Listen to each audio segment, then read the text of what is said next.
One light product photography at home. In this video I'm going to show you how you can create images like this at home using only one continuous light. Hey guys, Florian here. So as mentioned already in this video, it's all about product photography. And in our case today, we're going to photograph some coffee beans. I'm going to show you several different setups, how you could take pictures of coffee beans. We're going to talk through the setup, the gear, and how easy it can be to set this up at home. You don't always need the expensive studio to get great images. And for the gear we're going to use today, we keep it pretty simple and easy as well. The only thing is you need a table that you actually can put some craft paper up on the wall, which will act as your backdrop. You need a camera, and it really doesn't matter what sort of camera you use. It can be a mirrorless camera, it can be your smartphone, or any camera you own. You need a tripod. The tripod is always handy in those moments. Also, if you wanted to do some Photoshop merging later, but we're gonna try to get it right in post. And then we need one light source. In our case, we're using the Pixel P80, which is a continuous light. And here's our setup. We put the craft paper up on a wall, which runs slightly up the wall, which acts as our backdrop. Then we've got our continuous light here on the right hand side, which is set currently to 10% power output with the Kelvin of 5600. As mentioned, camera really doesn't matter, but for everyone who would like to know it, I'm shooting on a Fujifilm X-T3 with the kit lens, the 18-55. I stepped the lens down to f4, and our current settings are ISO 500, f4, 40th of a second, and we set the camera to a Kelvin of 5600 as well to match a video light. So our first image doesn't look too bad. We got a simple, plain product photo of our coffee beans. However, there are little tricks we can do to make it a bit better. On the left hand side you can see some sort of shadows running, and we want to lift the shadows a bit up. Take a piece of craft paper, a white one, or a simple plain white piece of paper, just fold it and then position it around your subject to bounce a bit of light back into the frame or into the subject. And if we're taking a before and after picture, we literally can see quite a bit of difference. Let's do a little recap here what we actually have done. We created a simple, good looking product photo from one single product. In this case, our coffee beans. And the only thing we have done is we put some craft paper up on the wall. We used some plain white craft paper as a reflector with one continuous light. If you shoot a product and you got, as an example, some coffee beans, get a second bag of coffee beans and just throw some coffee beans onto the scene in front of the coffee bag.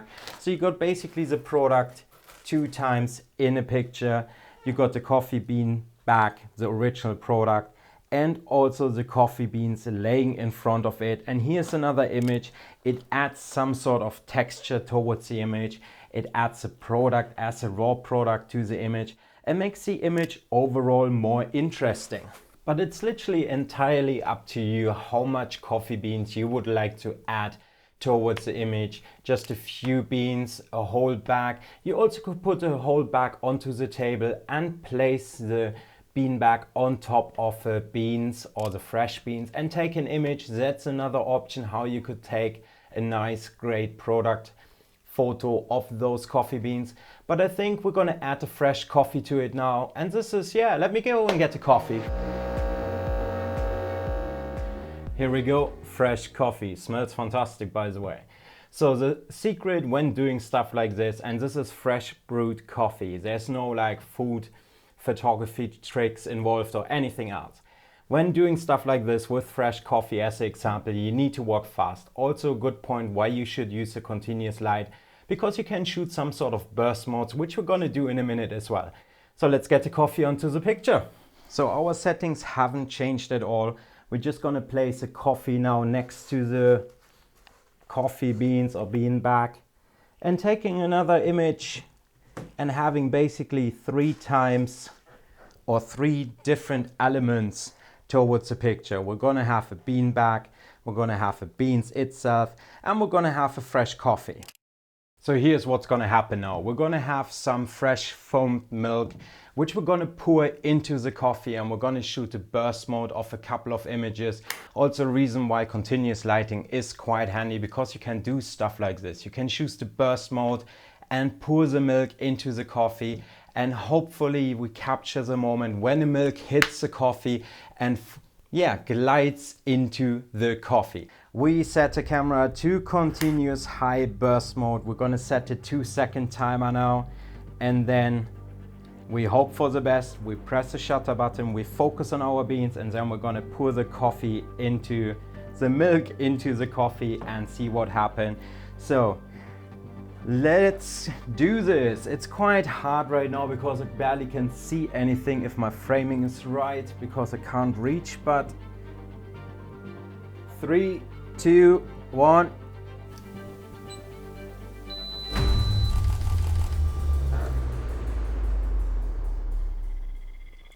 We made it. We got the shot so I can have a coffee.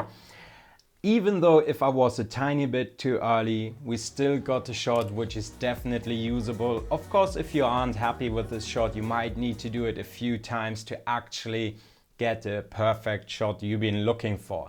So let's do a little recap here. With simple things such as like a bit of craft paper, one product and one light, you can create great images, good looking images, which you can use for your social media, for your advertising, or anything else. So if this was helpful today, guys, let me know in the comments which image was your favorite, or are you shooting product photographies?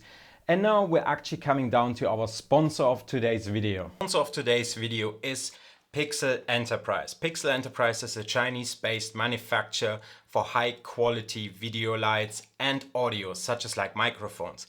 They have recently reached out to me to ask me if I would like to review their Pixel P80 professional video light. I was a bit skeptic because I haven't heard about Pixel beforehand, and after a bit of chatting back and forth, I decided to give it a try and see what this product is about and how it could benefit you. That's also the reason why we used it on a hands-on product photo shoot, because you don't need to use it only for video. You can use it also for photography if you wanted to. Overall, straight out of the box, I found this light fantastic in build quality. It feels sturdy, got a good light output of a CRI RA rating of 97, which basically means it's a very good light. And as you've seen, the light quality you get out of this light is fantastic. The light weighs roughly 3.2 pounds, which is roughly 1.5 kilograms. So definitely I found it on a lighter side, so it's easily carry around. You throw it on a light stand, you use it wherever you want to. The light or the light panel got 542 lamp beats, which equals roughly 60 watts in power output, and probably 60 watts is for most of us plenty of power right now if you do stuff like this, product photography at home in a controlled environment. The light was set to 10% output and it gave me a nice soft light. So the Kelvin you can adjust from 2500 up to 10,000, so you got plenty of flexibility towards your Kelvin if you choose to shoot with Kelvin. The light got 10 different scene modes as well, between ambulance, police, which can be handy in certain moments when shooting video to have a police car running in the background. But also the RGB mode, you can create any color you can imagine, which is definitely a benefit of light panels as well, that you can create any sort of light color. So you could bounce it off a wall or use this light in a background and have a blue background as an example if you wanted to. And the light itself isn't really much bigger than a MacBook Pro 16-inch. In fact, it's a tiny bit smaller than a MacBook Pro 16-inch, so it's easily packed away in a bag and carried around wherever you go. Two features which I definitely found very handy with this light. Feature number one is that you can screw your power adapter into the light. So if you would step onto the wire for whatever reason, you won't lose the connection between a light and the wire. The second thing is the up control. I know a lot of lights nowadays can be controlled via smartphone app. However, what I personally liked on this app is that the connection stays between your phone app and the light, even though if you cut the power off or you have a light plugged into your socket, you switch a socket off, you switch a socket back on, the app still finds the light and connects automatically back to the light.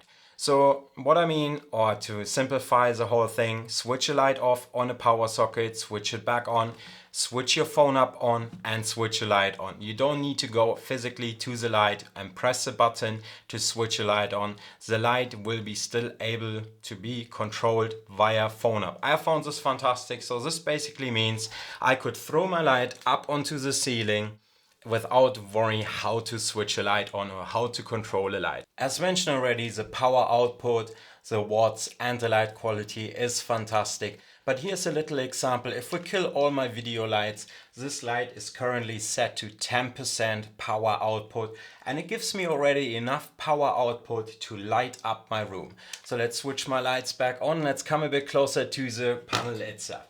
The light is easily controlled. You got all your common buttons at the back of your light. You got your switch on, switch off button. You can adjust your groups and channels, 6 groups and up to 48 channels. So if you would have several lights of this, you could connect them together and control them via telephone app if you wanted to.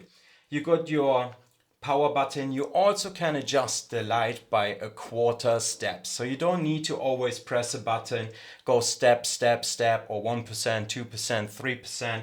You could adjust the power also in a quarter steps, 25%, 50%, 75%, or even 100%, which can be quite handy in certain moments. And then basically you flick through your menu and you got all your common, most important menus for a light panel. You got your RGB color mode, which lets you create any sort of color as mentioned already.